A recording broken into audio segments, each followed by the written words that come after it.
नमस्कार, मी प्रियांका पाटील। आपण पाहत आहात राष्ट्रीय लोकराज्य न्यूज, निर्भीड बातम्यांचे व्यासपीठ। आज आपण दिवसभरामध्ये घडणाऱ्या घडामोडींवर नजर टाकूया। चला पाहुणं, आपल्याला जायचंय। पण कुठे जायचंय? टाकळी ढोकेश्वरच्या हॉटेल वैष्णवी मध्ये जायचंय। म्हणतात तिथे खूप छान जेवण मिळतं। चला तर मग जाऊया। पारनेर तालुक्यातील टाकळी ढोकेश्वर येथील सुप्रसिद्ध हॉटेल म्हणजे वैष्णवी हॉटेल। या हॉटेलची चवच लई न्यारी। पाहुणं, एकदा या, हॉटेलची चवच लई न्यारी। अस्सल मांसाहारी प्रेमींच्या जिभेचे चोचले आता पूर्ण होणार, ते फक्त हॉटेल वैष्णवी मध्ये। या ठिकाणी सर्व प्रकारच्या पार्टीच्या ऑर्डर स्वीकारल्या जातील। प्रोप्रायटर संतोष रंगनाथ ठाणगे। संपर्कासाठी मोबाईल नंबर 88 30 57 85 05। या हॉटेलचा पत्ता नगर कल्याण हायवे, पारनेर चौक, टाकळी ढोकेश्वर, तालुका पारनेर, जिल्हा अहमदनगर। करोडो रुपये खर्च करून बांधलेले उंबरे येथील प्राथमिक आरोग्य केंद्राचेच आरोग्य धोक्यात। दवाखाना परिसर जंगल सदृश, स्वच्छतेकडे दुर्लक्ष, रुग्णांना मानसिक त्रास। नेहमी चर्चेत असणारे प्राथमिक आरोग्य केंद्र दवाखाना उंबरे, तालुका राहुरी आणखी एका नवीन विषयामुळे चर्चेत आले आहे।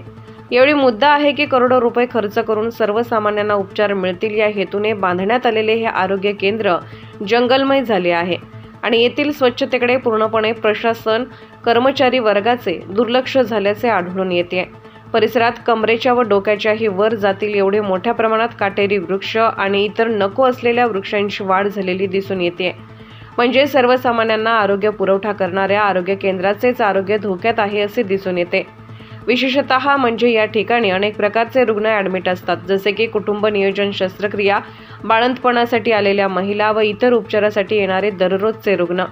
तसेच या दवाखान्यात उपचार घेण्यासाठी उंबरे आणि परिसरातील अनेक गावातील खेड्यातील आसपासचे लोक येतात। अशातच आपण दवाखान्यात जातोय की जंगलात जातोय असाच प्रश्न रुग्णांना पडत आहे, कारण आसपास सर्वत्र नको त्या वृक्षांची वाढ, गवत, कचरा आढळून येतोय। स्वच्छतेच्या नावाने बोंब परिसरात दिसत आहे। अशातच परिसरात एवढ्या मोठ्या प्रमाणात घाण, पालापाचोळा, नको ते वृक्ष वाढल्याने आरोग्य केंद्र जंगलमय सदृश परिस्थिती आढळून येत आहे। अशातच पावसाळ्याचे दिवस आहे। या अशा गवत, कचरा, झाडे, पालापाचोळा यामुळे सरपटणारे प्राणी, सर्प देखील या आरोग्य केंद्रात प्रवेश करू शकतात आणि कुणाला कुठल्याही प्रकारची इजा होईल हे नाकारता येत नाही। आणि एखाद्या रुग्णाला सर्पदंश वगैरे झाला तर त्याला जबाबदार कोण हा देखील प्रश्न सर्वसामान्य नागरिक करत आहेत। रुग्णांना मोठ्या मानसिक त्रासाला सामोरे जावे लागते। अशातच आरोग्य केंद्र, सफाई कर्मचारी व प्रशासनाचे याकडे पूर्ण दुर्लक्ष झाल्याचे आढळून येते।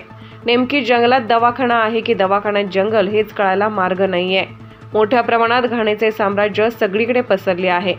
जिथे आपण उपचार घ्यायचे त्या ठिकाणी एवढी घाण असेल तर उपचार फक्त नावाला आहे की काय हा प्रश्न पडतोय। यासाठी उंबरे येथील काही सामाजिक कार्यकर्ते असणाऱ्या नागरिकांना याबाबत माहिती देत या गोष्टीला दवाखाना परिसरातील चित्रफित काढून वाचा फोडली असून दवाखाना परिसरात स्वच्छता करण्यात यावी व आरोग्य केंद्रात येणाऱ्या रुग्णांना योग्य ती सुविधा मिळावी अशी विनंती केली आहे।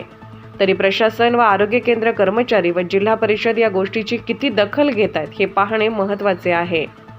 राहुरी तालुका प्रतिनिधी प्रवीण शहाराम गायकवाड।